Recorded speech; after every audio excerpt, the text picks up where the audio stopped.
Good evening, everybody. Welcome to season 2, Hooked on Sonics. School is back in session. This is our sophomore year. Therefore, we're going to look at some sophomore picks from some of our favorite bands. I'm Bruce. That's Tony. Tony, how are you? Goody, Good evening. children of the night. One of my favorite movie lines ever. From what? Dracula, Bela Oh, Lugosi. it's been a minute. Good evening, children of the night. What music they make. Is that is that the favorite Dracula? That is my favorite Dracula. Bela Yeah, Lugosi will always be my favorite Dracula. Boris Karloff will always be my favorite Frankenstein. Peter Boyle's always going to be my favorite Frankenstein. From what, Young Frankenstein or whatever? Of Yeah, that's a course. good Putting classic on film. weight. Why are we talking about film instead of music?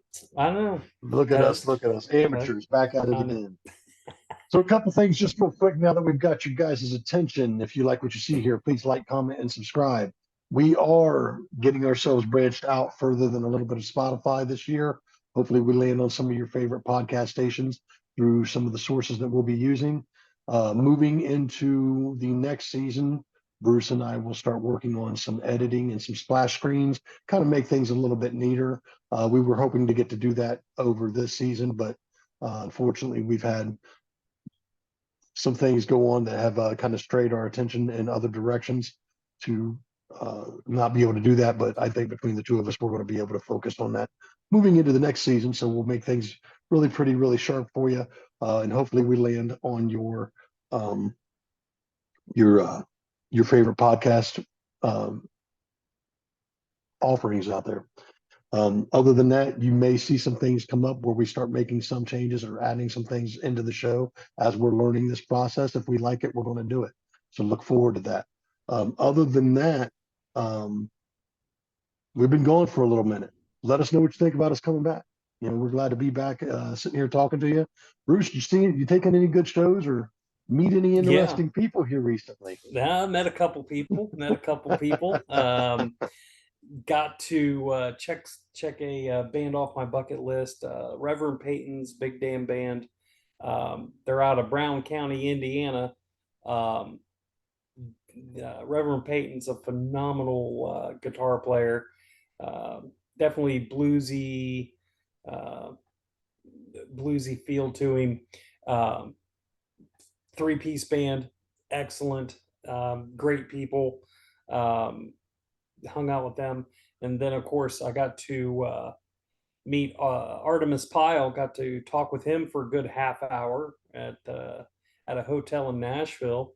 Saw those Uh, pictures on the Facebook page. You get a chance to check those out, man. It was a really candid meeting Bruce had there. yeah, it was literally just sitting there drinking coffee with a legend, and that was it was pretty cool. So he might be a future guest on the show. That'd be interesting and cool to have, man. Very, very Absolutely. cool. Um, Absolutely. Other shows than that, I haven't really caught any other shows.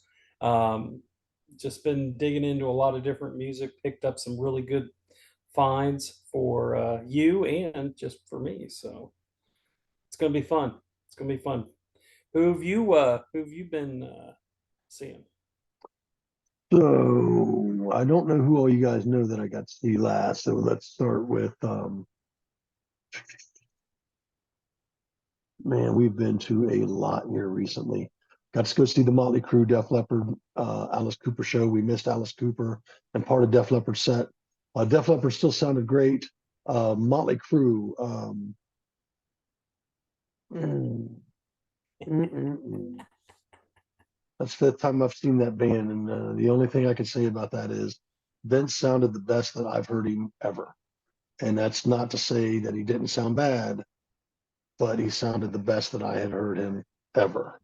Um, I do not believe that certain individuals are playing their instruments Mickey Six. by any means. I know enough about playing instruments that I know what I'm looking at on stage, and I call bullshit. Yeah. I call bullshit. Needless to say, um, I don't think certain individuals have what they once had before. I think they're just going out there trying to collect a paycheck, dude. And just like with the Kiss fiasco, dude, It's bad. it's bad.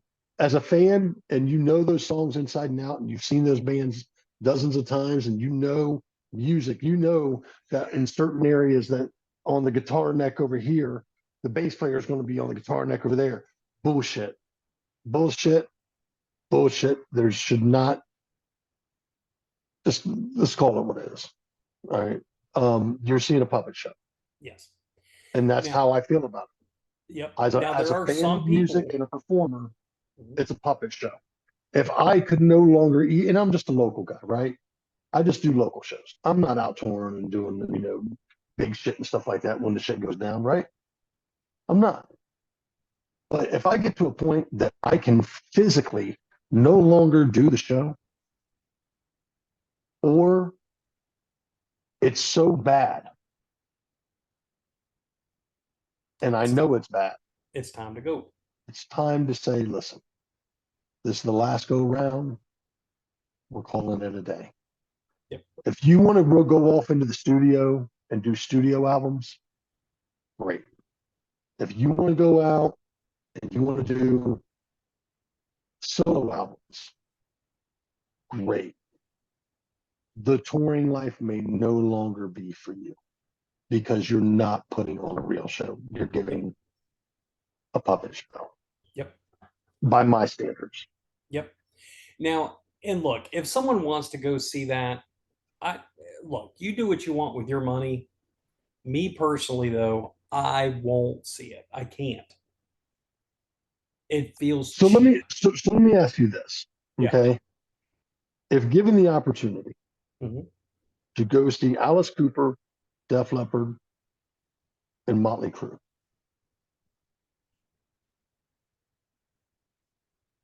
$30 ticket, roughly, say for just in general, Hmm.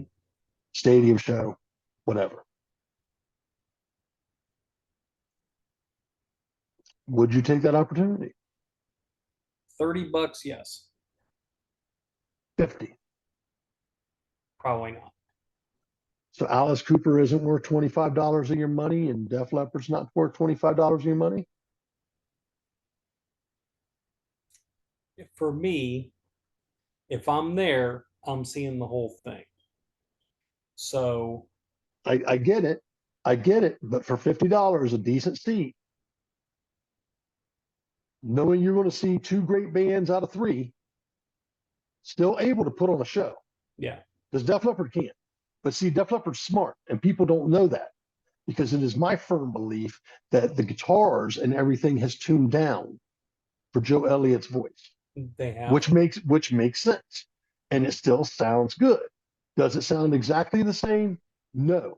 Does it sound far off? Not in the least. Yeah. Not in the least. My See, I'm strict. This is my own rules, but I don't even like it when bands tune down. I don't like it. Dude, I got to tell you something, I man. understand why they do it. I understand the need for it, but for my listening pleasure, it ain't for me. So here's the thing.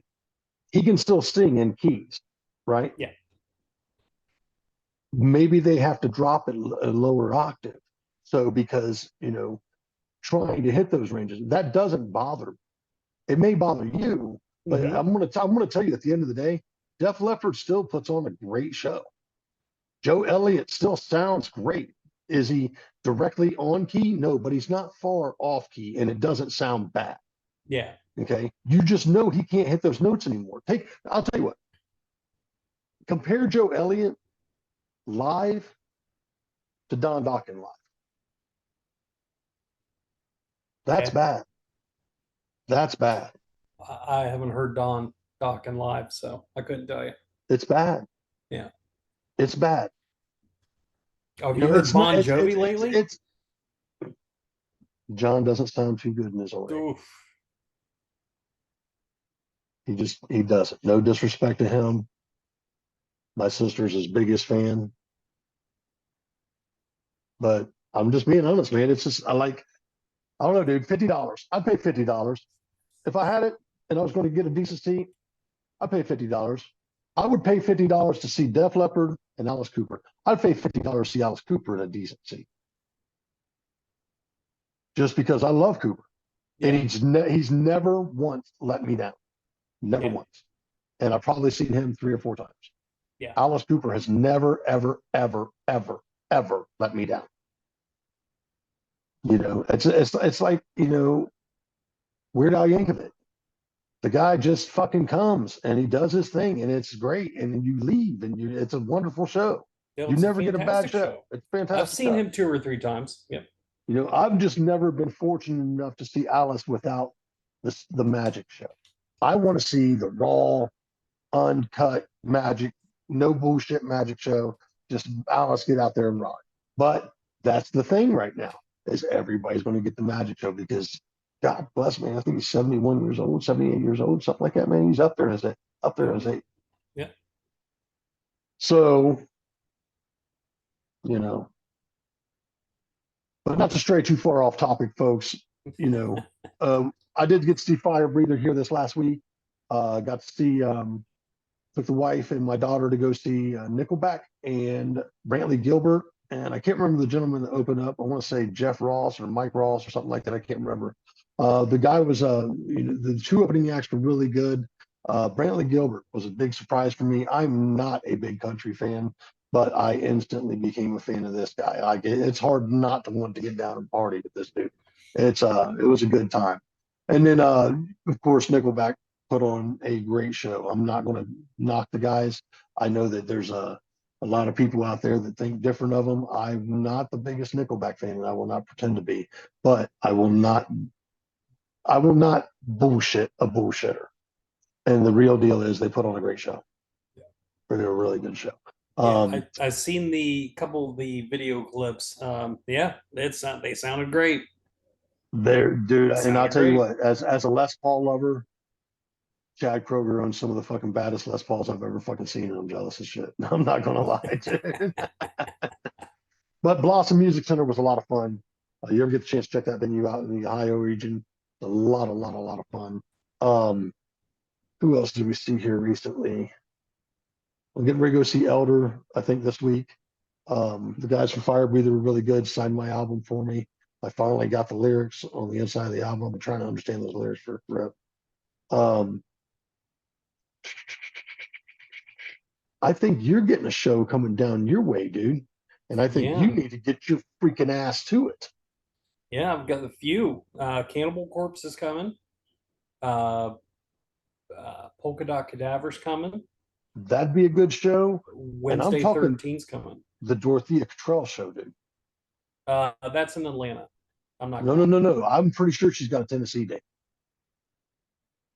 I'll have I'm to almost look. 100% positive she's got a Tennessee date, dude. And I'm so fucking positive that I'm thinking about taking the fucking trip. Hmm. I'd love to see her do her solo stuff. I didn't get to see it up here when she was supposed to open up for Monorboard. Yeah. Yeah. I just picked up her latest album. So good. Dude, I'm So glad. Dude, you got to check out her doom metal band, or yeah. those guys in Windhander. You saw the Windhander shirt last night, but Mhm. dude, they write good shit, dude. Like she's she's very talented. I love people who have multiple talents. I just Danzig in the comic book company, Henry Rollins and the spoken word books and stuff and whatnot, dude. I just love people who have multiple talents, and I just eat that shit right up. But with that being Love it. said, before we get into this sophomore show and talk about our favorite sophomore top 10 albums, what are you drinking tonight, brother? Well, for this special occasion, I finally broke out The Sazerac rye, Yes, delicious. great. And you spilled yours. I spilled mine all over the freaking place like a champ on the air. This is where edit comes in. This is where editing comes in. But you know what? You're getting the best of us live right now. Raw and uncensored. No, this Sazerac rye, I'm telling you, I just cracked it open before we went live here, and yeah, just delicious, The just Sazerac rye. delicious. Very smooth. It's very smooth. I'm not a big rye fan. I'm not either, but this is a good whiskey. Damn fine whiskey. What's your Well, carpet soaking up today? oh well, the carpet's having more of it to drink than I am. Like there's a whole roll of towels. I love it, you know. And shit, we're having a great day. You didn't know. Um, that's the best it's gonna get right now. I guess I'll hit it up later. I'm a horrible human being. I'm gonna text the wife like, "Hey, can you bring up a towel?" Folks, this is why you have to drink responsibly. Dude, I didn't really feel like drinking to be honest with you, so I just grabbed a light beer. Um,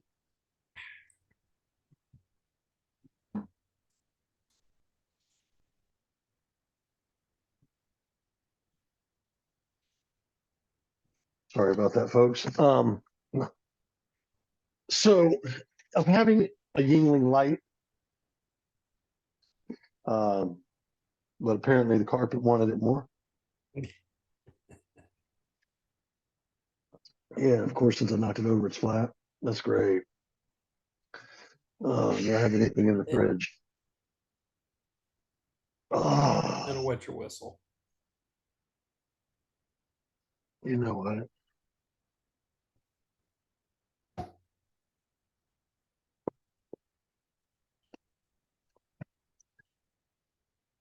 All right, tonight we're having a rolling rock.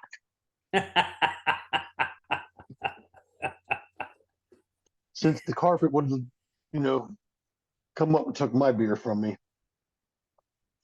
All right, sorry about that technical malfunction there. That's right. You can tell it's been a while since we've done the show. But no, I'm having a Absolutely. rolling rock this evening. So with that Okay. being said, um, we have a list to go over. Yes, we do.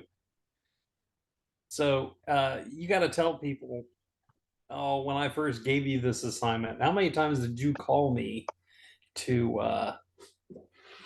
express your frustration, displeasure? So I'm gonna put it to you like this: being a music lover such as you, Mhm. having to nail down my top 10 sophomore albums,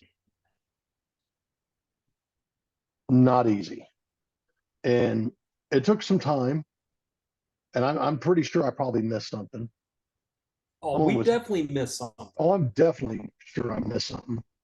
So with that being said, I'm just like, it was irritating, man. It was irritating because I think there's going to be a lot of stuff that's on your list that was going to be on my list. I think there's stuff on my list that could have made your list. There might even be stuff that's the same on each of our lists. But aside from one album, only one of them is my absolute favorite. Yeah. And with that being said, I'll mention that, but the rest are in no particular order for me. We can go however you want to name it down. I'll just start We'll go. randomly reading shit. Yeah, we'll start at number 10 and work our way up to the top. All right. So with that being said, this is Bruce and Tony from Hooked on Sonic's top 10 sophomore albums, and we're going to give you three honorable mentions afterwards. Bruce, Because we care. give me your 10. Okay. My number 10, and I got to blame this on you because this is one of your ones that you put out for me, and I forgot how much I loved it. and it kicked one to the honorable mention. So my number 10 is Long Cold Winter by Cinderella. Top to bottom, this album rocks. Absolutely rocks. This was probably the only album that I didn't have an emotional connection to, or something I didn't listen to when I was a kid. This I picked up on Cinderella way late because I was like, Cinderella, who cares? But I heard this. This is the first album I heard from them, and I was just blown away from the opening track, Bad Seamstress Blues, and then just all the way through Gypsy Road.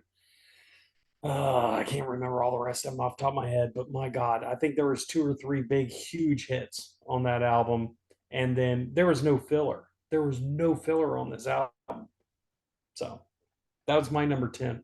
Cinderella's Long Cold Winter.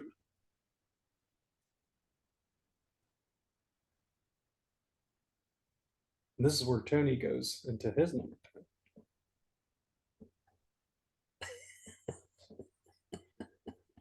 My number 10, and I'm going to go until I get to number one. I'm going to go by what I would consider maybe year, Okay. early on to later on. And I'm going to go with the first album for me being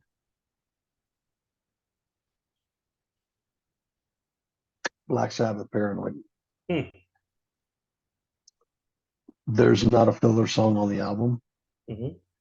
Considering what blessing Black Sabbath had blessed us with the first album, and then to follow it up with just a solid heavy hitter.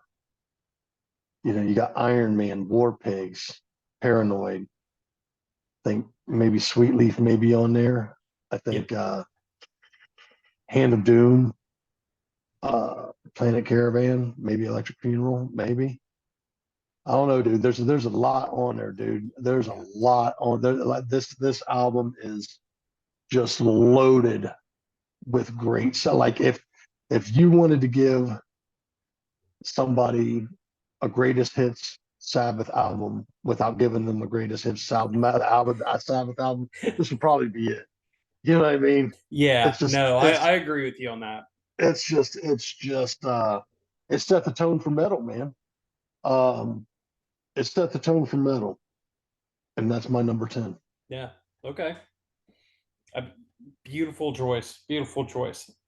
We'll see if I had it on my list at all. So, number 9 for me uh, went into the grunge era, and when I first heard this album or this band, I was completely blown away because it was something completely different. It was heavy, it was super dark, and it was commercial. And I was like, wow. It blew my mind the first time I heard it. Number 9 for me is Alice in Chains Dirt. There is some dark, beautiful stuff in here. Beautiful stuff. Uh, I thought I we were remember, discussing this, and you were saying it didn't make your cut. I know. You're a liar, No, is what you no, are. I'm guarding my list. Uh, Angry Chair. Again, the first time I heard Angry Chair, listening to the Blitz, and I was like, wow. Like I would just blow them up, calling them, hey, play Angry Chair, because it was so good. Not my favorite song on the album. What's your favorite song on the album? My favorite song on the album is "Rain When I Die." Hmm. There's a deep emotional connection there for me. Yeah, yeah. See, Rooster was on that as well, right? Mhm. Yep, Rooster. Again, I I forget what the actual meaning of rooster was. Well, I don't think it was about a rooster though. But I was like, wow, so good, so good. There again, I think there was 3 or 4 huge hits on this album. I think the whole album was loaded, to Yeah, be honest with you. yeah, I think it was probably their biggest hitting charting album. I think there was more hits on that album than any other album they did. yeah, I think that it's just a phenomenal album. yep.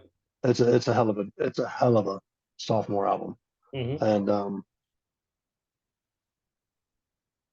we'll talk about Yeah. it. All right, number 9 for you. Number nine for me, moving into a further date and time, growing up, is going to come down to Quiet Riot, Mental Health. Mm, This album will always hold a very special place in my heart. It paved the way for the music video. It was just a huge thing.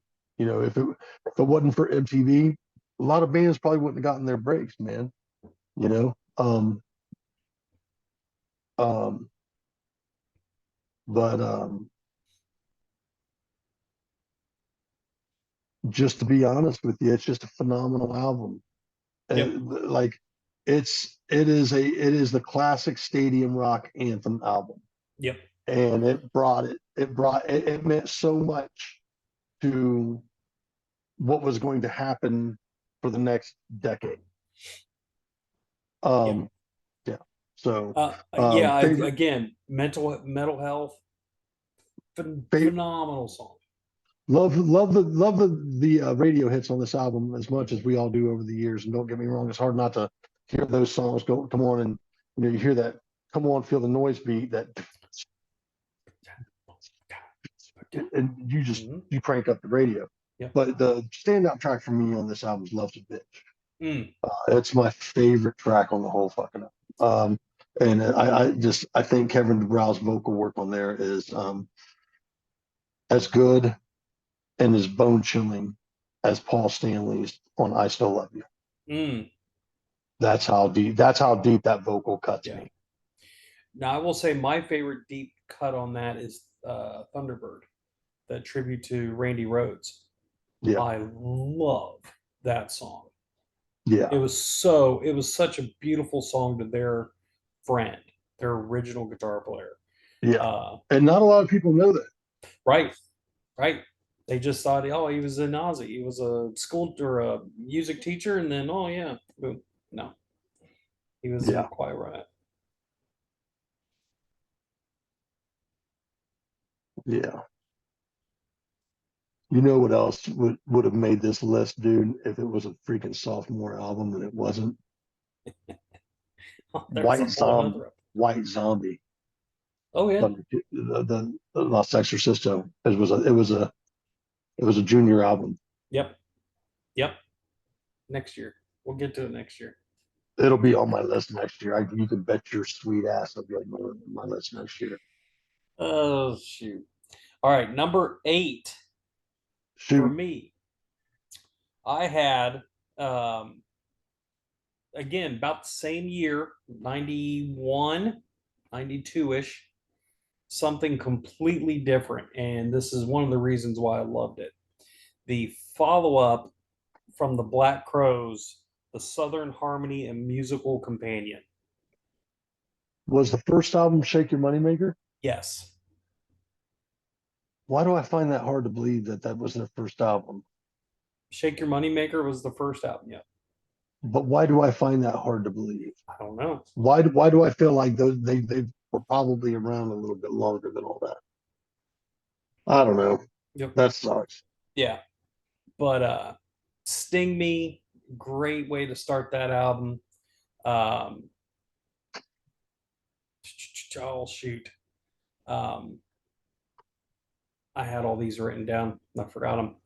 Um, just I'm drawing a blank on the track listing there, but so good. I encourage anyone who loves just good bluesy rock and roll.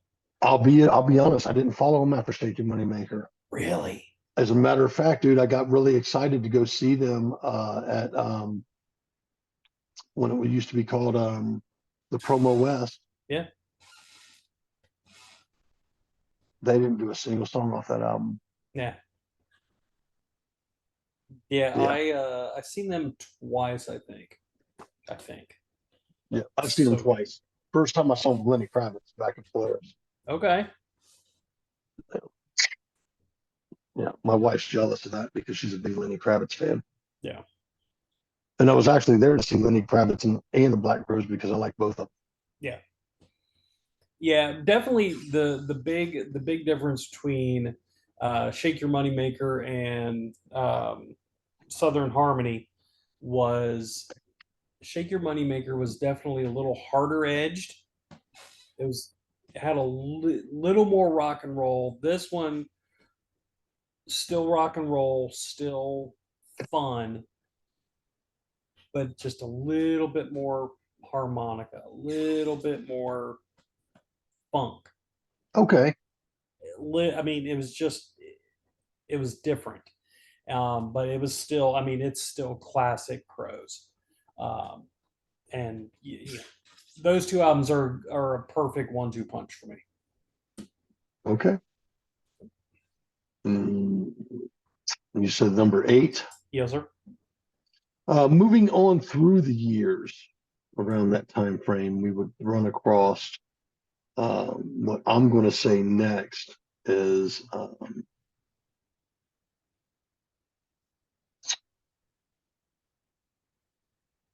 Motley Crue, Shout at the Devil. Mm, that's your number 8. Remember, I'm going by year. As I grew up, things that took Okay. an influence on me. You know what I mean? Hmm. Motley Crue, Shout at the Devil. Not a bad track on the album. Red Hot, Shout at the Devil. In the Beginning, God Bless the Children of the Beast. Helter Skelter. I mean, the list goes on and on and on and on. It's just a phenomenal album. Phenomenal, phenomenal, phenomenal album, front to back. And it would be what would pave the way or the gap between the what I consider the hair metal sound to the hard rocking borderline metal sound of like Guns N' Roses and stuff like that. Yeah. Because we all know they had some kind of a hairband image, but it was albums like that that eventually became, just they stripped away the makeup and all the bullshit, and they would become this rockin' band by the time Dr. Feelgood would come, Yeah. obviously. Or, Yeah. I don't know how much hair and makeup was involved in Girls, Girls, Girls, but I'm pretty sure by the time Dr. Feelgood was done, they weren't wearing a lot of fucking makeup and shit. No. So and Guns N' Roses, obviously Axl teased his hair at one point in time. Um, Guns N' Roses would have made this list, but Lies is not one of my. It is not the album that I think. I think everybody would agree that the big album for them would be Appetite, and then obviously the Use Your Illusions were a big thing. So, Yep. with And that again, being said, go ahead. I think Lies. I think with Lies, it doesn't help them that it was an EP. So you know, it it was good. It was really good, but even out of the Guns N' Roses releases, you couldn't say it was in the top 3 or 4. It was solid. It was good, but it's not better than Use Your Illusion 1 or 2 or Appetite. No, no, no. And the big radio hit was Patience off that. There was nothing else. Yeah. Yep. Yeah. So Yeah. Nothing else could really be a radio hit. pretty controversial shit on that album, but Yeah. we won't get into that. Different No. time. Oh shoot. Okay, so yours was Shadow of the Devil. Hmm. All right, number 7 for me. Um, this is an absolute homer pick. Um, obviously, if you looked at any, if you've known me for any amount of time, you know I'm a huge Kiss fan. Um, the their second release, Hotter Than Hell, sonically is absolute garbage. The producers, Kenny Kerner and Richie Wise, absolutely tried to do a Sabbathy thing by trying to get it muddy and dark, and they just fucked it up.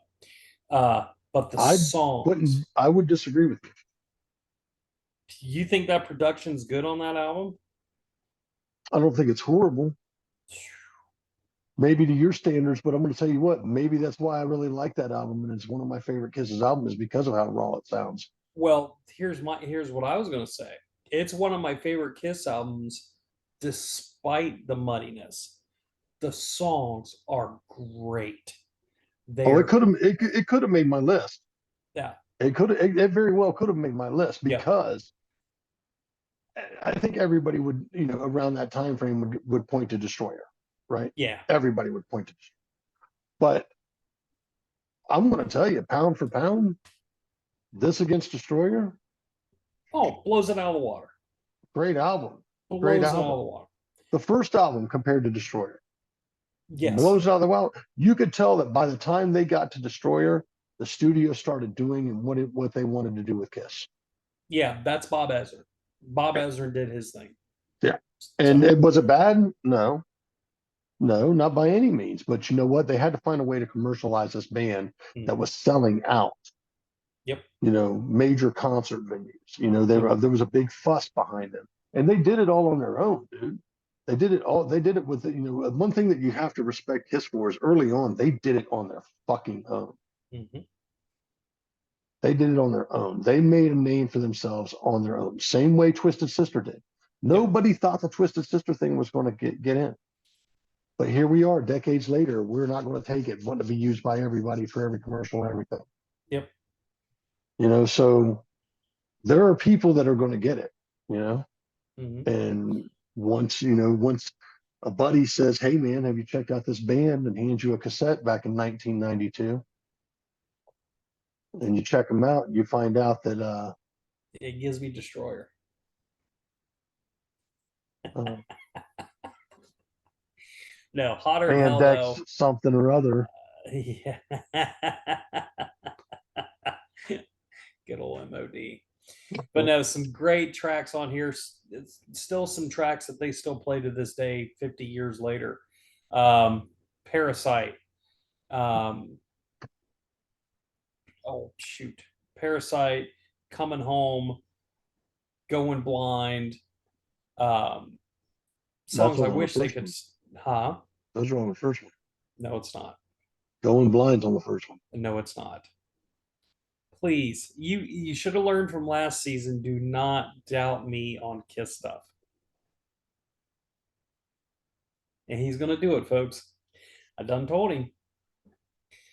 Um, Ace Frehley's Son of a songwriting bitch. It is on contributions. Hotter Than I Hell. told you. I could See, have Let Me sworn it Go was on the Rock and first one. Roll.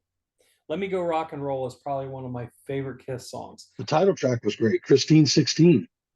Christine 16 is not on Hotter Than Hell. It's on Love Gun. It's on Love Gun. You're right.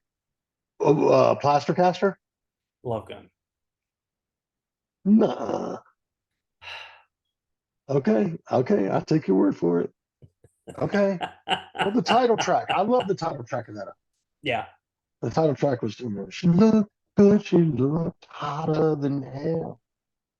Yeah. So Good good. stuff. Good Yeah. stuff. So that's my number 7. I gotta have a Kiss album in there, and it's a damn fine one. Hotter Than Hell. All right. Number 7 for me. It's no news that I'm a hip hop fan. I'm an old school hip hop fan, big time, big time. Um, so around this time, hip hop would start making its prevalence in my life, and my go-to album of the early '80s was LL Cool J's "Bigger and Deffer." Of course, the title track "I Need Love," the breakdown, um, Bristol Hotel, whole album. I think that's my favorite song on that album. Whole album, man, is just a banger for me, dude. I could listen to this album night and day, man. The president woke and he called the Pope. The Pope climbed to heaven on a golden rope. The rope, or the The Pope asked Michelangelo from the dead so he could make a fresh painting of my head. That shit was cool, dude. Like, yeah, hell yeah, fuck yeah. But no, LL Cool J, Bigger and Deffer, man. It had I Need Love on it, which was a big hit, big radio hit. Um, and it showed a soft side of hip hop. You got a lot of flack for that shit, man. You got a Yeah, lot of flack for that shit. But I think as we go throughout the years of what hip hop would be, some of the greatest hip hop songs were love style songs. yeah, There's a lot of good stuff that you got from some love stuff, and some mix of R&B with some of the hip hop made some of that happen too, which was really nice. absolutely. So There was definitely a transition period there. yeah, so Some I'm gonna give it blending. up to LL Cool J, Bigger and Deffer, man, for Heck yeah. my number seven. Okay. All right. Moving on to number six. Start getting harder for me as we get deeper in this, but I picked this one. When I heard this album specifically, I knew this singer was one of the singers I really wanted to emulate. That I had the, I don't know, that I really wanted to be this guy vocally. Guitar playing, top notch. I already know who it And is. we are talking Damn, you know what? I'm a little ashamed didn't make my list because I'm pretty sure that album's great. Van Halen 2. Van Halen too. Dance the Night Away. You're no good. First time I heard no, you're no Is that good. the one with Running with the Devil in it? No, that's the first one. That is the first one. Dude, I'm so off right now. It's not even funny. My head's in a tailspin. But yes. What else was on there? Let's see. Somebody get me a doctor. Was DOA on there? Yes. Yeah, DOA was Oh, that's my favorite dun, dun, track. dun, dun, dun, dun, dun, dun, dun. Yeah, Oh yeah, God. yeah. That's a great album, dude. Good pick. Really good pick. I hate God. you. I I hate you mean, so much right now because that should have made my Dave, list. Dave's vocals, his screeches. I mean, the band was on fire. I mean, they were just absolute They perfection got fire. picked. Didn't they get picked up by Kiss? Didn't they get recognized by Kiss? So Gene Simmons produced their demo album, Yeah, and he put them in front of a bunch of people, and Warner Brothers ended up signing them. yeah. Yep, and Gene never let it go either. Oh, I discovered Van Halen. Yeah, that's great. Dave's still pissed about it. Like, nah, he's taking a little too much credit for what he did. So go He did figure. what he did. He did what he did. He did. Short But story. it's not like. But see, here's the thing. Do you think if had he not discovered them that they would have ever been discovered? Because Yes. let's be honest. How many guitar players do you know nowadays that can play just as good as Eddie? Come on, dude. You see videos out there all the time of everybody doing eruption. It's Yeah, come on. I get it. Let, let's let's let's You be honest. There's a lot of great people you sit there and you would admire and go, man, I wonder why they didn't get as big as I would think they would be. You know what I'm no, saying? absolutely. But you gotta remember, Dave had a lot of connections in the music business. He had his own connections. They would have gotten discovered. They were a huge band in California. Huge. Okay. And it But would where were have they taken from? an extra year, sure, Where but were they from? uh, Pasadena, Pasadena, Okay. California, in that area. Okay. But yeah, Van Halen 2 for me. Whew, it's not even my favorite Van Halen album, but That's a man, heavy it's pick. right there. That's a damn good album. Oh, okay. What do you got? Danzig, let's see, number Number six. 6.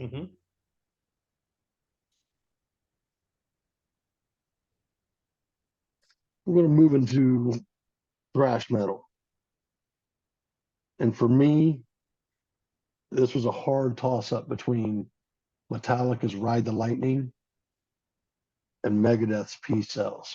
Mm, But mm. Peace Cells edges it out for me. Peace Cells edges it out for me. The Conjuring, Good Morning, Wake Up Dead, Peace Cells. Come on, dude. This album was just loaded with some of the finest thrash metal ever made for that era. It's a And the beautiful album. album cover is iconic to this Yes. day. To this day, the album is just as iconic as the Ride the Lightning album. I would say possibly even more so. And that's not easy to say because growing up, I've seen a lot more people wearing Peace Cell shirts than Ride the Lightning shirts. Yeah. Yeah. You're right. And that's no bullshit, man. That's just what it is. Yeah. I think that by far, you know, I can't even say by far. I think by edgy, just a small edge, Megadeth Peace Cells beats out that era, Yeah. especially for Metallic. There was just Dave had something to prove. He proved it with fucking uh he proved it with the intro album, Killing Is My Business, which is still my favorite album because it's just so raw. Yeah. It's the rawest Megadeth you're ever going to get, dude. Yeah. And Dave had a lot to say on that album, but Mhm. when the studio got in, polished things up a little bit, Dave still had his influence on this album, and it still sounded absolutely 100% great. Yep. This album's Uh, phenomenal. yep. One of my favorite deep cuts on that album is Superstition I ain't or superstitious. Superstitious. I ain't superstitious. Yeah. Yeah, Oh God. yeah, yeah, Again, dude. that's a Jeff Beck song. The Jeff whole Beck. album, Yeah. the whole album, Yeah. Yep. the whole I album. really love that album. That It did album not front to make my back, list. it's unfortunate because I know if it didn't, I know what did. Yeah. Yeah. So, You're gonna find out. all right, but that's where I'm at. That's my number six, man. Okay. All right. Number five for me.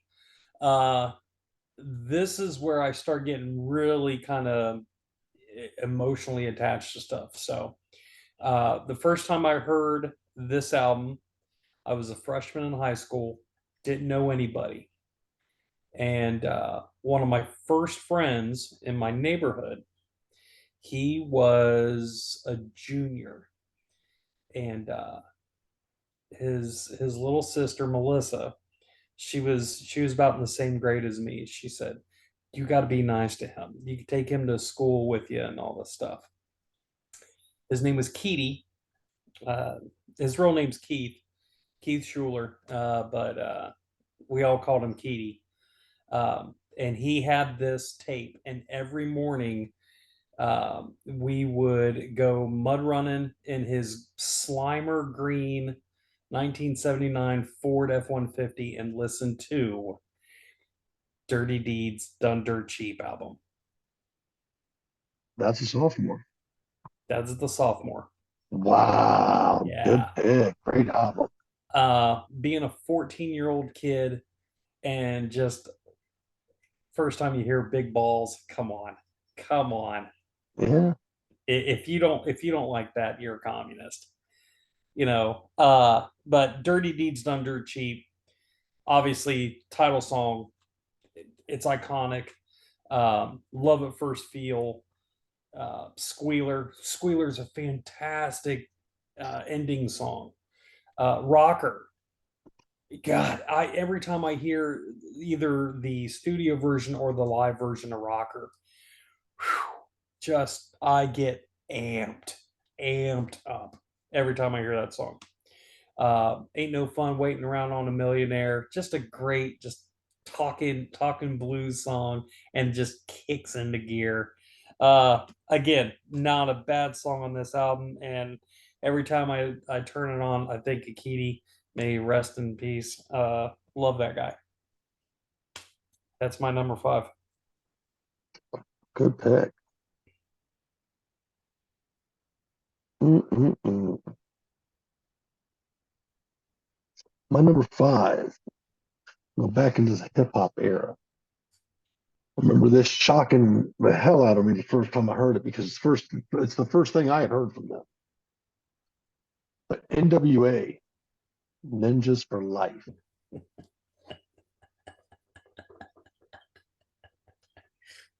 I don't speak the negative words.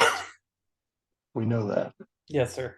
So, with that being said, Ninjas for Life. This was a phenomenal album. It showed a really, really fun side of NWA. Yeah, I think you had Automobile on there. Um, this album was just that was a good album, man. I remember Emotional Connection, like you said. I would go to the Career Center, and I really got turned on to this album by man, I can't remember that cat's name. I want to say his name was John, but he drove this baby shit orange brown looking vehicle to the Career Center, and I think he was in culinary. He went to the Career Center with me, but Oh yeah, I remember that dude. yeah, yeah, we Or was it we Buddy? No, it wasn't Buddy. Buddy had that gray piece of junk yeah, S10 or Buddy had whatever. a, yeah, I remember Buddy. Buddy had a like a Escort. I want to say it was like a Ford Escort, wasn't it? No, it was a truck. Okay, I thought it was an S10 truck. yeah, I think he did have a gray S10. But anyways, John and some of the guys in the car would just play this album all school year long, Yeah. and I had a lot of fond memories of that ride to and from the south side of Columbus to the Dublin Career Center that doesn't exist anymore. Yeah. Um, Freaking apartments. yeah, they're just it's just done. There's no memory there at all. Um, but yes, NWA's sophomore album, phenomenal, absolutely phenomenal. Still one of my favorite hip hop albums of all time. Yeah. See, I Moving really on, liked it. I really liked NWA, but that wasn't the album that I was drawn to. I understand, I understand, but this was a very fun album. Yeah. Very, very fun album. Very, Yep. very, very, very, very cool album. And they had serious stuff on there too, man. But it was a fun album. Yeah. Okay. Number four, uh, again, I got an emotional tie to this a little bit, more because it's just a fun story and it's a phenomenal album. I got this album at a church yard sale. I have no idea how it made it past anybody. It had the pentagram on it, the whole thing, and it clearly said shout at the devil. So maybe whoever is looking at it said, oh, well, it's against the devil. Okay, fine, sure, whatever. I picked this thing up for a steal. I think it was like 25 cents or something. And we went, I remember getting it and going up to our buddy Irving Anderson's. His room was up in an attic down the street from the church, and he had a record player. And I turned this thing on. I was like, and that in the beginning part, I'm like, oh God, what did I do? Because I just liked the cover. I had no idea who Motley Crue was, and I turned this thing on. I was like, oh my God, this is so cool. This is so cool, and I felt like I was getting away with something. So, um, and then of course, every song on this album, like you were saying earlier, just top notch. The Beatles cover, Helter Skelter, Red Hot, Knock 'em Dead Kid. Um, There's just not a bad track on the album. no, no. I mean, if this is one of those albums, if you were ever to introduce someone to Motley Crue, this is where you start. This is Yeah, where you start. So but yeah, you should preface it by saying, hey, you start with this. You really should listen to the album beforehand and then move into the rest of the other stuff. yeah, Yeah, because the album beforehand, in my opinion, was a great album. One of my favorite albums by them. And it's just so raw, dude. yeah, Absolutely so raw. And yep, that's why I love the album. yeah. This again, man, I always go back and forth, with myself on is this my favorite Motley Crue album? It There are days where it is, and when it's not my number one album, it's probably my number two album. So, Shout the Devil, Motley Crue, number four. All right. Great album, great pick. Number 4 for me, we will move into the grunge era and then the What? an alternative era. Grunge and alternative era. Um, Alice in Chains, Dirt made Mm, my list too. Made my list too. Just not a bad album. If you took that album and compared it to any other grunge album or other bands that were coming out around that time, any other album, I don't care what, this is hands down the definitive grunge album for me. completely different. This is 100% what got me into grunge. I thought I missed the bus on all this stuff because I didn't care for Nirvana, Mm, didn't care for a lot of that shit out there. Um, but these guys in Soundgarden really turned it on for me, and these guys found a place in my heart, and this album found it to be hands down, undisputedly, my number one grunge album of all time, hands down. mm. Come on, dude, name a better one. I'll I'm, challenge you. I might. You We're can't, dude. we're still in the list. You We're still can't, going. dude. You can't name a better grunge album, dude. There's just not. Pound for pound, every track on here is phenomenal. And we've discussed it earlier, so we don't need to discuss it too much more. You and I both know damn good and well this album's phenomenal. Yes, it's a very great album. So that's my number 4. Yep. Okay. My number three. Again, this was a emotional pick for me. First time I heard this album, I was a junior in high school, just going through law enforcement over a career center, and just going through a tough time and everything. And when I first heard this, I don't even remember where I picked it up at, but probably I just picked it up because it said Metallica. But Ride the Lightning. And when I first heard Fight Fire with Fire, I was hooked, hooked.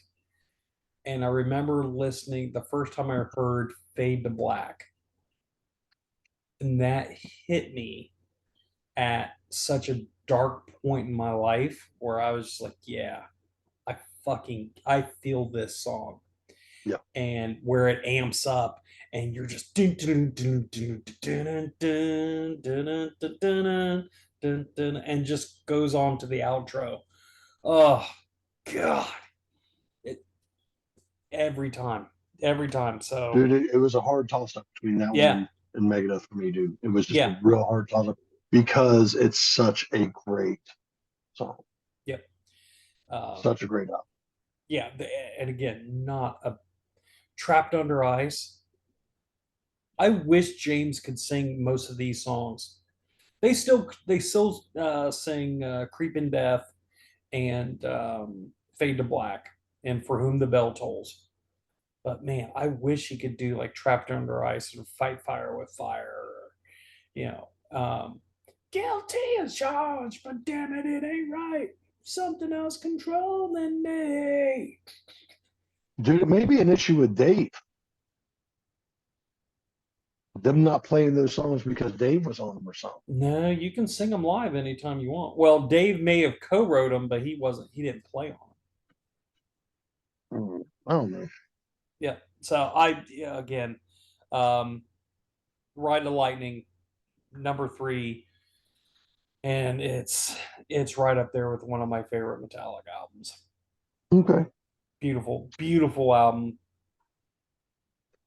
Number 3 for me is going to be what I would define the greatest alternative album of all time, in my opinion. Mm. And that's Smashing Pumpkins, Siamese Dream. Mm. Phenomenal album, front to back.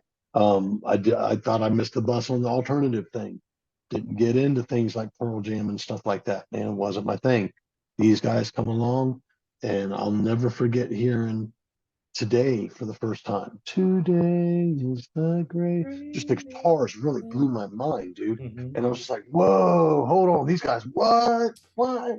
Like, and the album, after picking up the album and listening to everything before all the videos and other videos from the album got released, Yep. just dude, I was more hipper to the stuff when the albums got released. Everybody was kind of late to the punch because they didn't pick it up on today. And Disarm. I was it's Man. Oh God. that album. I can't remember everything on it, man. No, There's yeah, just there's a bunch of stuff. there's so much. Is Soma on there? I think Soma's on there. Think so. I th- Cherub Rock's on there. uh, Disarm. dude, there's just Yeah.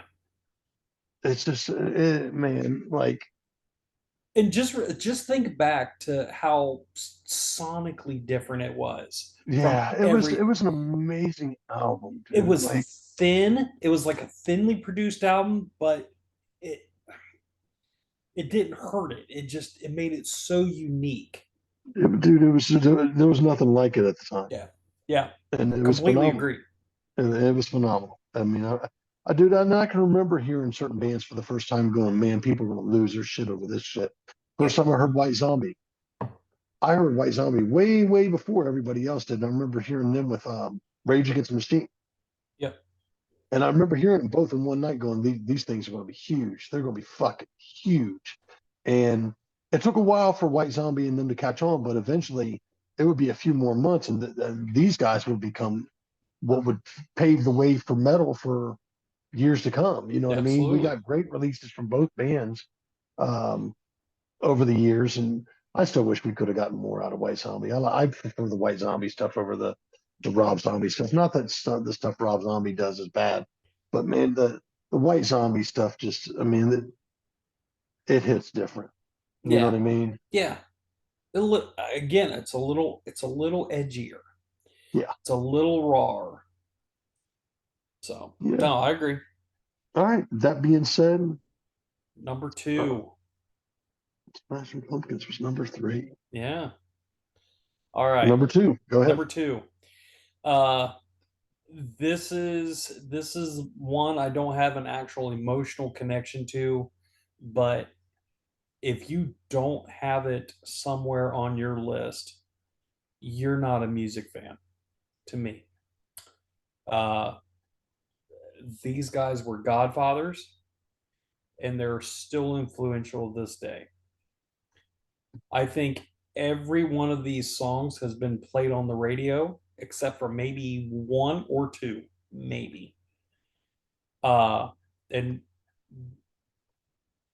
you can't say enough great things about this album. My number two is Led Zeppelin 2. And Start to finish. that was a hard You, toss up for me too, dude. yeah, you cannot discount this juggernaut that is, just oh, lemon song, lemon song. I do remember first time I like, oh, now I know what he's talking about. Oops. I was like, oh God, that's pretty cool. Again, being a kid, who am I kidding? I was like 42. I was like, squeeze my lemon. Yeah. No, Led Zeppelin 2, um, famous drum solo there from John Bonham. Live, they would always play Moby Dick. Um, Great riff on that. Bum, bum, bum, bum, bum, bum, bum, bum, bum. I mean, just a great groove right there. Yeah. I mean, That whole album's great, dude. yeah, It was a hard toss up between that one and the Black Sabbath for me. yep, yep. That So was a very hard toss up for me. again, if you're trying to turn someone on to Led Zeppelin, you give them this first. Yeah. You give them this first. Everyone would probably say, "Oh no, you got to give them Led Zeppelin 4." Nah, give them this first Yeah. for me. Good pick. Thank Good you. pick. What do you My got? number two, Mm-hmm.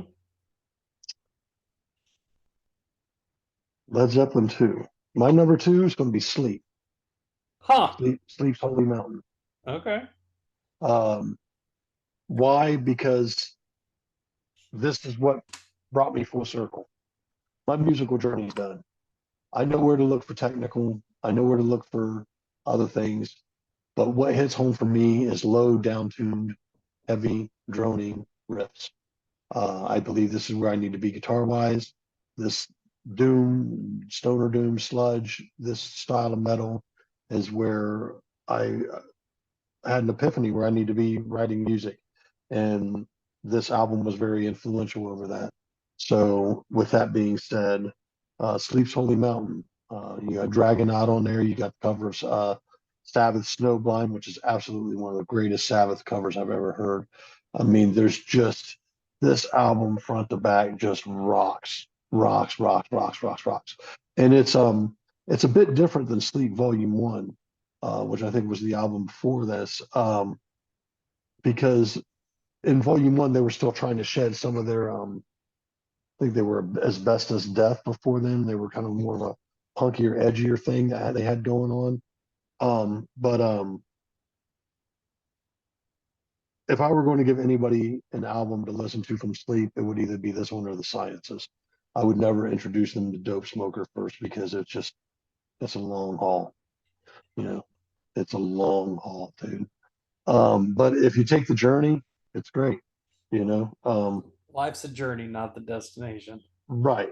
So with that being said, this album brought me back to home, dude. This brought me back to where I feel I need to be music wise, root wise, and I just it's all rooted in Sabbath, man.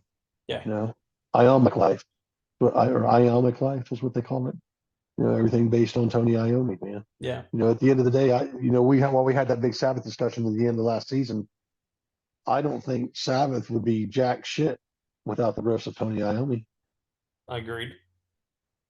No Iommi, no Sabbath, dude. And he's the reason why that band has continued to make hits even when Ozzy or Dio wasn't there. You know, so I agree. All right. Sleep's Holy Oh, Mountain, man. Number okay. two. Are we ready? Are we ready for this? Your Number number one one. picks. Your number one pick. Go Number ahead. one picks. Okay. So I picked this album because this this was our generation's theme. For better or worse, this album spoke to the majority of us. Not all of us, obviously, uh, but to most of us. When I first heard the lead single off this album, I seen it on MTV, and I was like, "It's not gonna last. This is really cool, but it's not gonna last," because it was completely different than, again, everything else that was coming out in 91, 90. You know, when that came out, it was completely different. I was like, yeah, that's cool, but I don't know. Uh, and if he would have lived long enough, I'd be curious to see how this band would have turned out. What would have happened? Number one album for me, Nirvana's Nevermind. This was the album of our generation for rock. Uh, Not of our generation. You're out of your damn yes, wig. yes. No. You're out of your damn wig. That is not the album of our generation. And This I, dude, this album still influences kids to this day. but it was not the album of our generation. It was the generation after us. Okay, I disagree, but okay. Album of our generation, Hmm. Dude, growing up. we were what, ninth, 10th grade when this came out. No. This is right The when we album, were the coming up. album of our generation, Hmm. the album of our generation would have been Metallica, Metallica's Black Album. Sorry. You could make your argument. What sold more? That's a great question. I really don't know. I can look it up real quick. Go ahead, look it up. I'd be curious. I would think Black Sabbath, or I'm sorry, Black Sabbath. I would think Metallica, just from worldwide.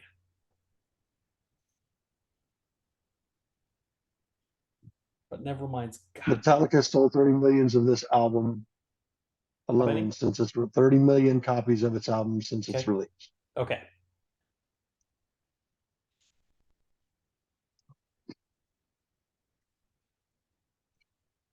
And remember, this is just a quick look on Google.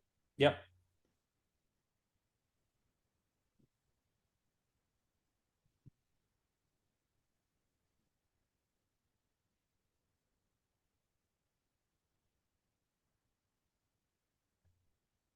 30 million copies.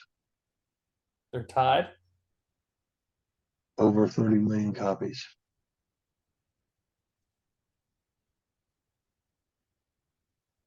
Yep.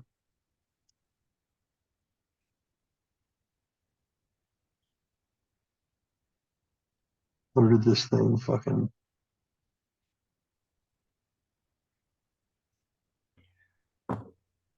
Yeah, they're tied over 30 million sold. Yeah. Over 30 million sold. So it could be argued. Yep. It could be argued. And they're completely different.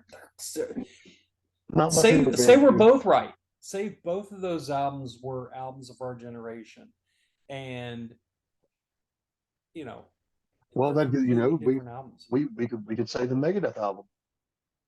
All What came sympathy out? for or sympathy for The one that had destruction. Symphony for Destruction on it. Oh, Was that listen, Euthanasia? Euthanasia came after, but Symphony for Destruction for me, I take that over the Black Album any day of the week. And I love the Black Album, but I love I think I Symphony would for agree. I think I would Destruction. agree with you there. Yeah. But the Metallica Black Album had some bigger hits. Yes. Oh You yeah. know, Sad but True is probably if you had to take both albums combined, Sad but True is my favorite song off of both albums. Mm, yeah. That's just a good riff, man. Yep. All right, so that's your number one. That's my number one. Nirvana's Nirvana, Nevermind. Nevermind. Yep. Wow, that blows my mind. Well, it's no secret. Anybody that knows me knows I'm a huge Danzig fan. So we're just going to call it what it is. Danzig 2 Lucifuge. Hands down favorite sophomore album of all time. Undisputed champ. There was no doubt in my mind that it was my number one because Long Way Back from Hell, Snakes of Christ, Her Black Wings, Blood and Tears, uh, 777, Not of This World, I think was on there. Um, Killer Wolf. Um, it just goes on. Yep. This album, hands down, was some of the best work. No, it's the best work album that Glenn's ever done. Was there any hits on that album? Her Black Wings and Okay. Was that an actual I single? think long way back from hell. Yeah, I Okay. think that was the single. Okay. See, I don't know anything about that album. That's a shame because I can remember you telling me that you enjoyed the album and No. you really like the song Snakes of Christ. What? Yep. When? Many, Back then? many moons ago. Okay. Yeah. Huh. Sure. Huh. I think I turned you onto the album and you was like, I well, must. yeah, this shit was really good, dude. Yeah. There's a lot of bluesy stuff in there too, man, and some 50s crooner stuff. And there's Okay. just I think the album really showcased a lot of what Glenn was capable of, and I absolutely love the album. Yeah. It's like my brother and I would dispute that album or number three being our number one albums, and I can never dispute Danzig 2, dude. Yeah. It's just hands down. It is my when I go back and listen to my Danzig collection, and I listen to it all every so often. This is the first album that gets played, Yeah. hands down. Okay. And that was my number one. And there's our top 10, guys. Wow, that was fun. And that was a long episode. Yeah, guys, real quick, please give us your top 10. Yes, we want to hear from you guys. What was your top 10 sophomore albums? Even if you can't give us your top 10, give us your top three. Bruce, before Yeah, we get out of here and before we announce these albums, let's hear your yeah. three honorable mentions. Honorable mentions: Pearl Jam versus Warrant's Cherry Pie, and Stevie Ray Vaughan's Couldn't Stand the Weather. It made you shit, huh? It made you shit, huh? Yep. That was a tough one. And you know what? I have, what was the first one you said? Pearl Jam's versus. That was not on my list, but the other two were out of the Mhm. 20 some odd that I wrote down. And my recommended, my honorable mention three, Poison opened up and say, huge album. Face it, like it or not, huge, huge album. Yep. Um, uh,